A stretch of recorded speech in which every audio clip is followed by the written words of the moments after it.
in Iraq, in Afghanistan and elsewhere. They can find billions to do that, say that they have no money for education. So what we have to say to this state and those who act as its guardians, the political parties and coalitions, very, very simple question.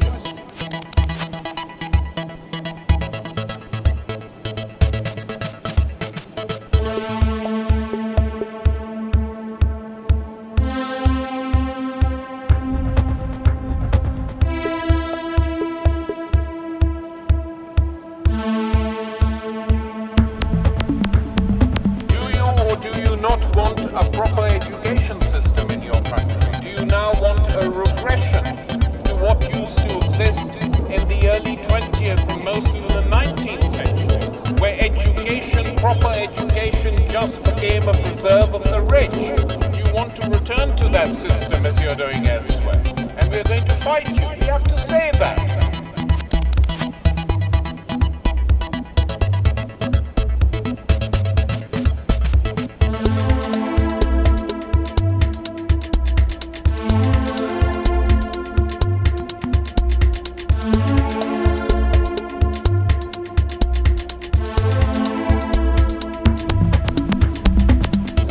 Just sit down and do nothing, because your futures are involved, and not just your futures, the future of those who will come after you, your children.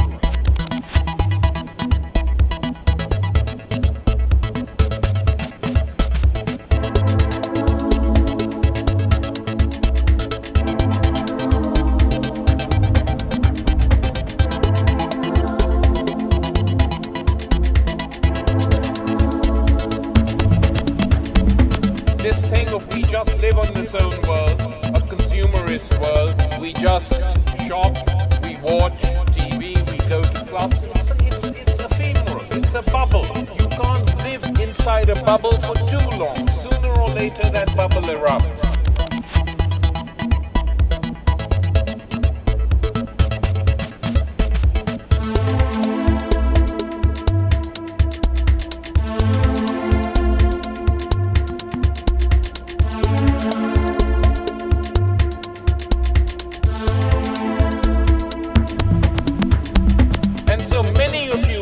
Thought about this before the philosophers here were sacked, essentially de facto sacked, must think about these things now.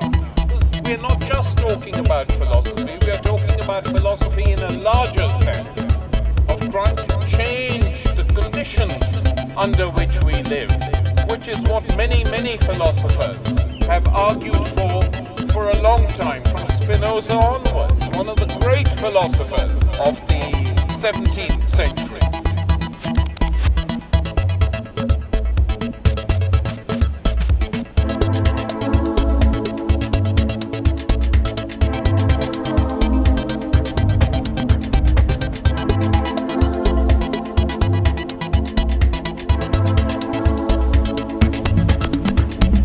Baruch Spinoza challenged authority, challenged his own religious authority, expelled from the synagogue in Amsterdam for saying that the Old Testament was just a set of folk tales, fairy stories, and whose political philosophy defended democracy, defended the rights of the Dutch who were fighting to get rid of the Spanish from their country. An active philosopher, as many philosophers tend to be.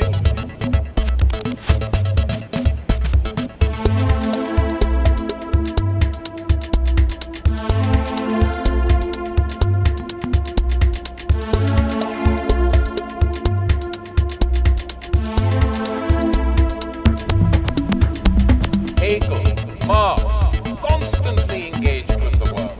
So those who want to get rid of philosophy want to get rid of doubt. And without doubt, the world cannot go forward if we become not so much citizens, but yes men and yes women who go once every 5 years to vote. That is not good enough, and we have to fight for a better world.